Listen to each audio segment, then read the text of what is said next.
Alright, so we're trying something a little different here. I haven't done one of these videos in like forever. But today we're going to be seeing if I can repair this engine right here. These two go together. And this is probably one of my oldest engines I own. This is a Revell, I believe. And it has a plate on the truck which says the year that it was built. Now I'm not sure, because the other one says 1956. This one says 1957, as you can see. Surprisingly, this thing works to some extent. Now, the motor spins over, as you'll see here in a minute.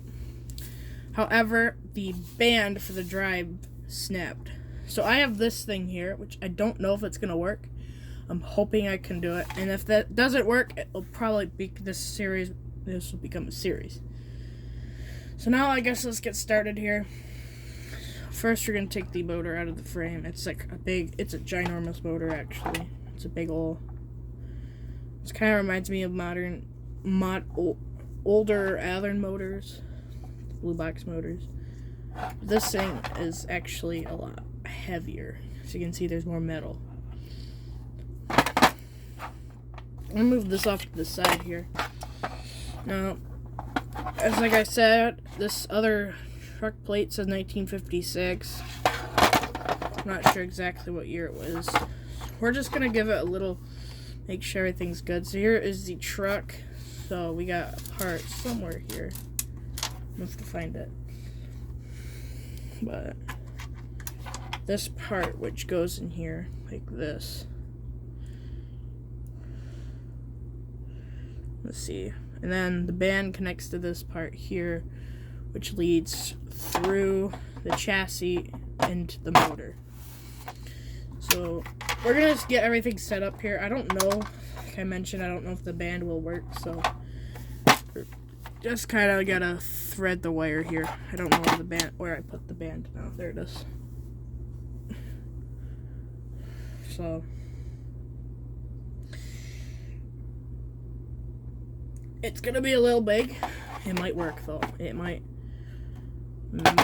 work. So I gotta try to thread this thing. I actually might cut this in half. Let me do that real quick.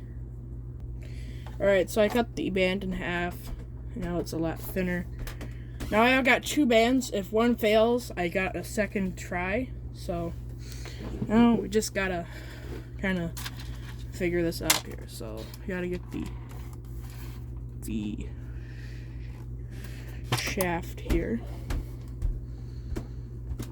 and try to thread this through like so. So I did a little bit off camera there. I got the band into the thing, and now we are going to try to fit the band through this hole in the correct way here. So give me a second here and I can figure that out. As you can see there, I got the band through the top there. Now I gotta put a screw down there. So hopefully it doesn't like pull out or anything while I'm trying to do it. I have to be really careful because the band is actually very, very springy. So I have to gently move it around, and I can't really jostle it too much, otherwise it may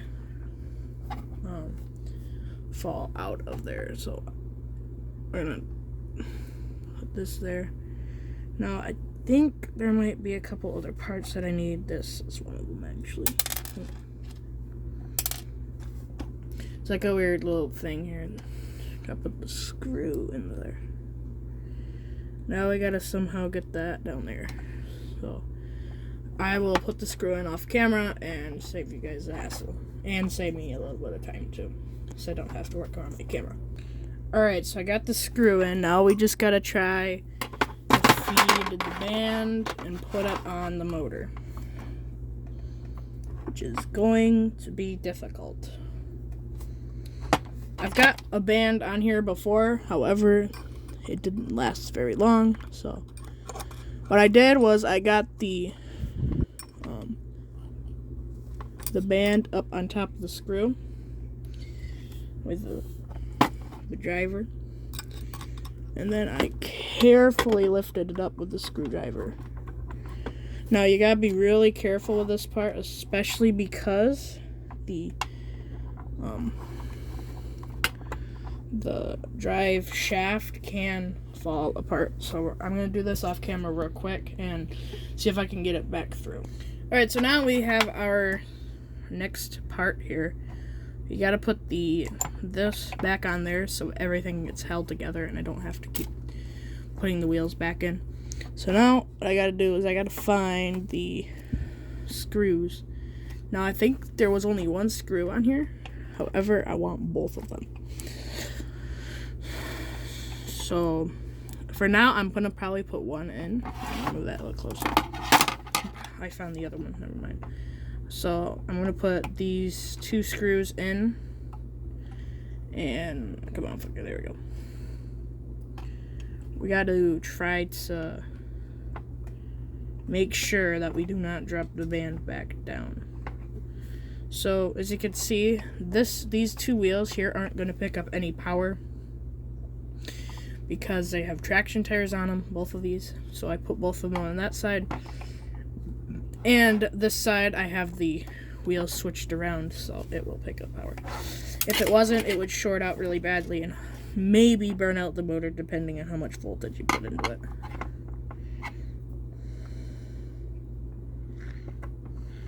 So we gotta try to kind of be careful with this. And I might also put a new horn hook coupler on the other end too.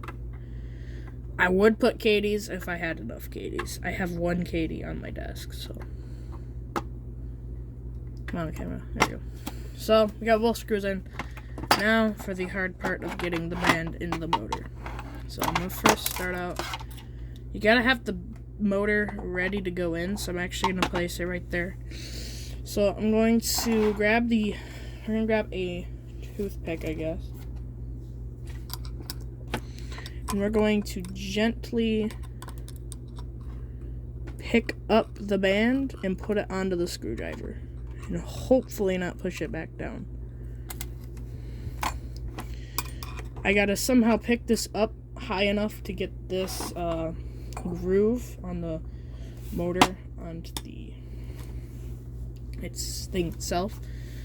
I've tried many bands and none of them really worked good, so somehow we gotta do that. So I'm gonna see if I can do it off camera, but it's pretty simple. I'm gonna put a toothpick underneath this one side and lift it up with the other.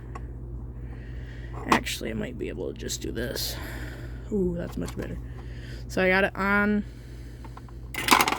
that, and now I just gotta somehow pull it onto the motor gently.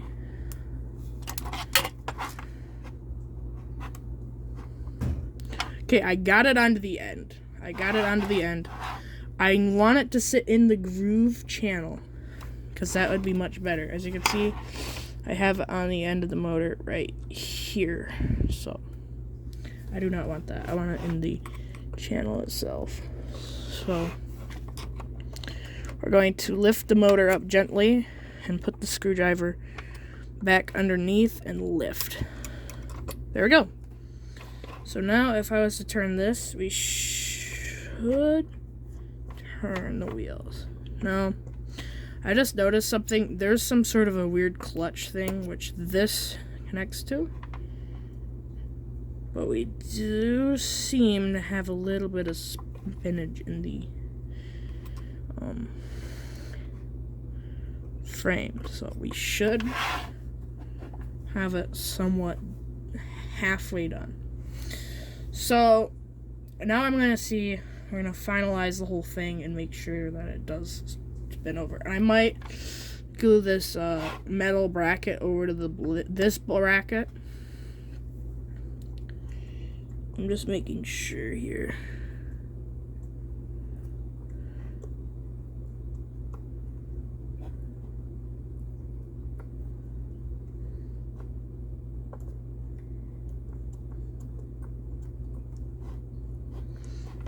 We'll see here in a minute.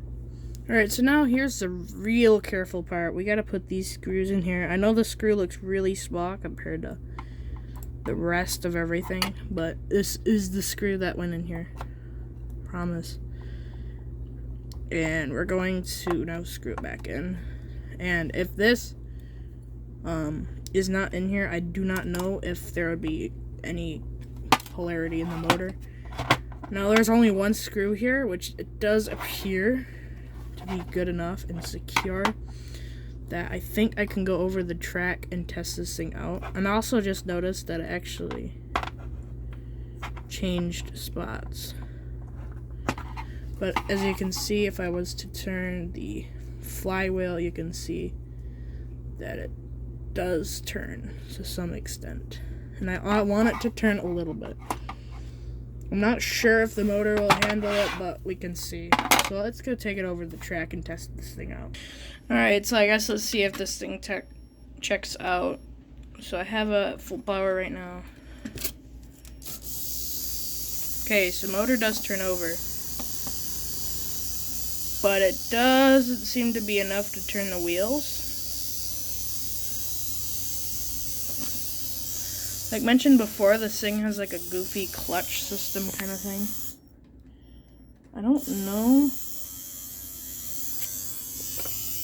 if the wheels are exactly spinning. It could be that I have the gears the wrong way. Oh, it did want to start moving there for a second.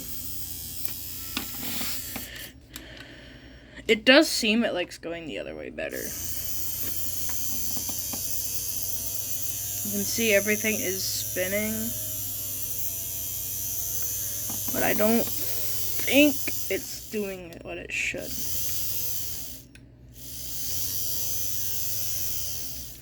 I think what it's trying to do is, you can see the thing gets all bunched up. I think I gotta cut it a little bit thinner. You can see it budges, but not very much. You can see it switches different. It switches rungs there. I don't know, just count out. I'm hopefully not burning up the motor. I might be though. The motor does seem to be turning good.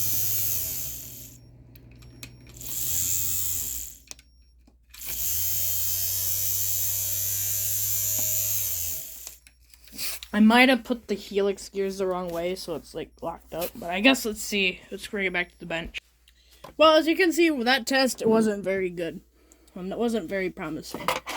So what I'm going to do is I'm going to actually see.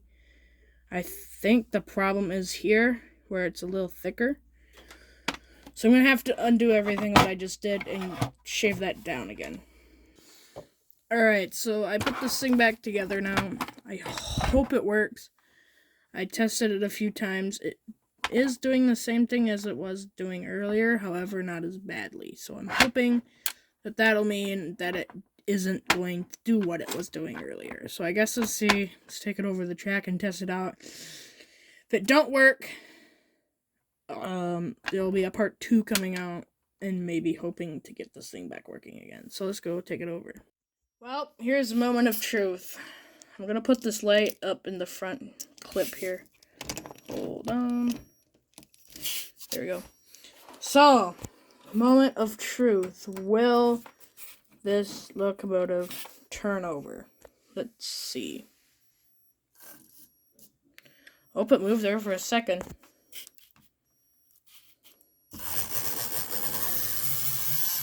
Oh, so close. It wants to. It really wants to keep going.